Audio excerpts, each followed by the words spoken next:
syukur kita panjatkan kehadirat Allah Subhanahu wa Ta'ala atas berkat rahmat dan karunia-Nya lah sehingga kita diberi kesehatan dan dapat berkumpul di tempat ini. Ya, baik Bapak Ibu, izinkan saya memaparkan rencana tindak lanjut saya yang berjudul Sehat dan Bugar melalui permainan tradisional.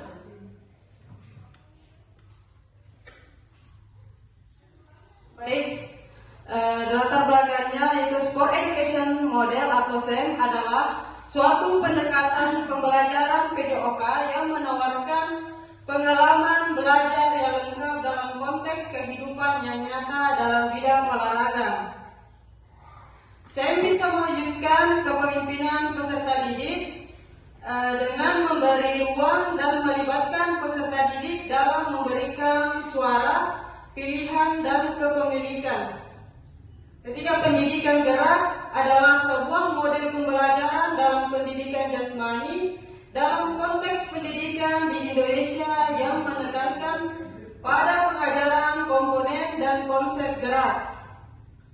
Keempat itu bila dihubungkan dengan materi isu sosial adil gender dalam PJOK yang dimana tidak ada perbedaan antara laki-laki dan perempuan pada program Sehat dan Bugar melalui permainan tradisional. Semua murid terlibat dalam aktivitas gerak untuk mencapai kebugaran. Selain itu, isu sosial adil gender dalam PJOK juga ada beberapa konsep yang mendasari latar belakang program kegiatan ini, yakni mengenai karakteristik peserta didik, kebugaran, serta pendidikan dan konsep gerak. Tujuan program: satu, yaitu mengembangkan keterampilan fisik dan kesehatan. Visi menciptakan peserta didik yang sehat, bugar, dan aktif melalui kegiatan olahraga tradisional yang menyenangkan dan beragam. Capaian: peserta didik dapat melakukan berbagai jenis aktivitas fisik dan teknik yang benar dan memahami pentingnya kesehatan. Langkah-langkahnya yaitu satu, melakukan survei minat peserta didik terkait jenis olahraga permainan tradisional. Kedua, merancang dan melaksanakan berbagai jenis olahraga tradisional berdasarkan hasil survei. Ketiga, mengadakan sesi latihan sebelum pelaksanaan. Hasil yang diharapkan: peserta didik dapat mengetahui permainan tradisional dan menunjukkan peningkatan keterampilan fisik dan pengetahuan pemahaman mengenai pentingnya kesehatan. Bapak Ibu sekalian bisa perhatikan di gambar di atas permainan tradisional, salah satu permainan tradisional. Oke, yang kedua, mendorong partisipasi aktif dan kepemimpinan. Visi menumbuhkan sikap proaktif dan jiwa kepemimpinan dalam diri peserta didik melalui kegiatan fisik. Capaian: peserta didik dapat mengambil peran aktif dalam mengorganisir dan memimpin kegiatan. Langkah-langkahnya: musyawarah penunjukan ketua, memberikan pelatihan kepemimpinan dan manajemen acara kepada peserta didik yang ikut berkegiatan. Ketiga, mengadakan kegiatan yang memerlukan koordinasi dan kerjasama tim. Hasil yang diharapkan yaitu peserta didik menunjukkan kemampuan memimpin dan bekerja sama dengan baik. Ketiga, yaitu memfasilitasi pilihan dan kreativitas peserta didik. Visi mendorong kreativitas dan kemampuan peserta didik untuk membuat pilihan yang sesuai dengan minat dan bakat. Capaian: peserta didik dapat merancang dan mengimplementasikan kegiatan fisik yang kreatif. Langkah-langkahnya yaitu mengadakan sesi brainstorming untuk ide-ide kegiatan yang kreatif. Kedua, memberikan ruang dan waktu bagi peserta didik untuk coba ide-ide mereka. Ketiga, mengadakan lomba atau kompetisi untuk kegiatan fisik yang dirancang oleh peserta didik. Hasil yang diharapkan yaitu peserta didik dapat menghasilkan ide-ide kreatif dan mampu mengimplementasikan ke dalam kompetisi atau perlombaan. Selanjutnya, struktur, program, dan mitra dalam komunitas belajar. 1. Struktur program. Program kegiatan ko-kurikuler di SD Negeri Longrong. 2. Peserta didik yang terlibat adalah kelas 4 sampai 6 untuk siswa laki-laki dan perempuan. Penanggung jawab yaitu kepala sekolah dan seluruh guru yang terlibat.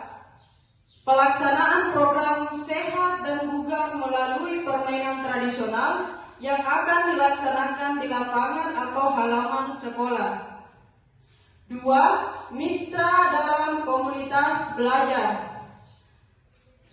Mitra dengan guru kelas sebagai koordinator masing-masing kelas yang mengikuti lomba, peserta dan pihak lainnya yang terlibat. Pernyataan tentang kapasitas yang dimiliki kelas atau sekolah, yaitu 1. Aset modal manusia seperti kepala sekolah, guru, peserta didik, orang tua, wali, dan tenaga kependidikan yang profesional sesuai dengan kualifikasi akademiknya.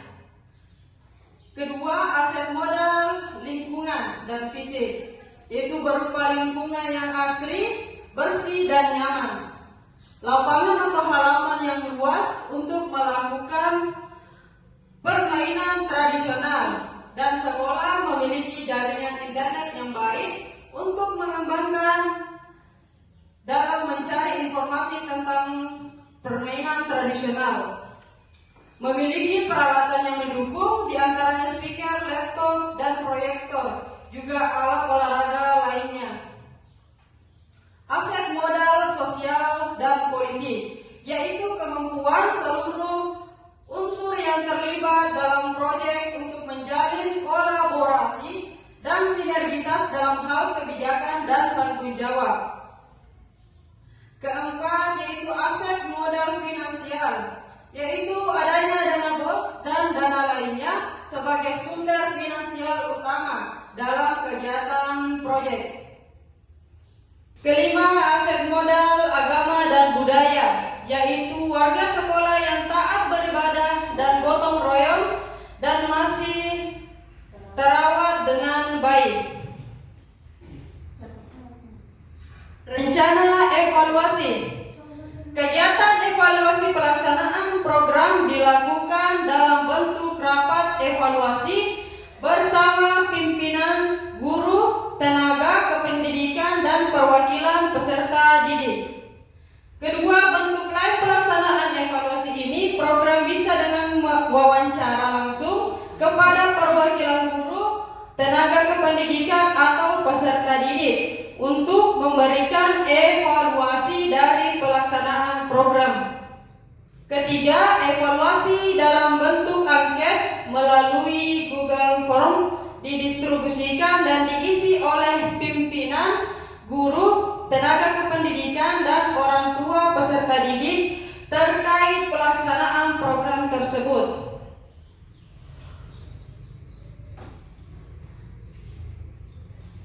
Selanjutnya, kemungkinan tantangan yang akan terjadi, yaitu 1. Keterbatasan fasilitas dan alat. Keterbatasan fasilitas olahraga bisa menghambat pelaksanaan kegiatan olahraga. Yang kedua, kolaborasi dengan komunitas.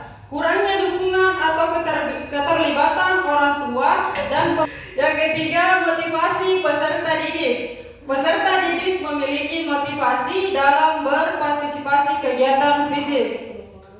Keempat, waktu dan jadwal.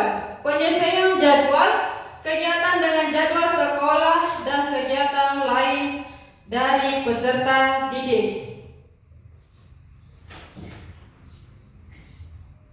menjadikan permainan tradisional sebagai sarana pelestarian budaya, pengembangan karakter, dan peningkatan kualitas interaksi sosial generasi muda sehingga mampu memperkuat identitas bangsa di era perkembangan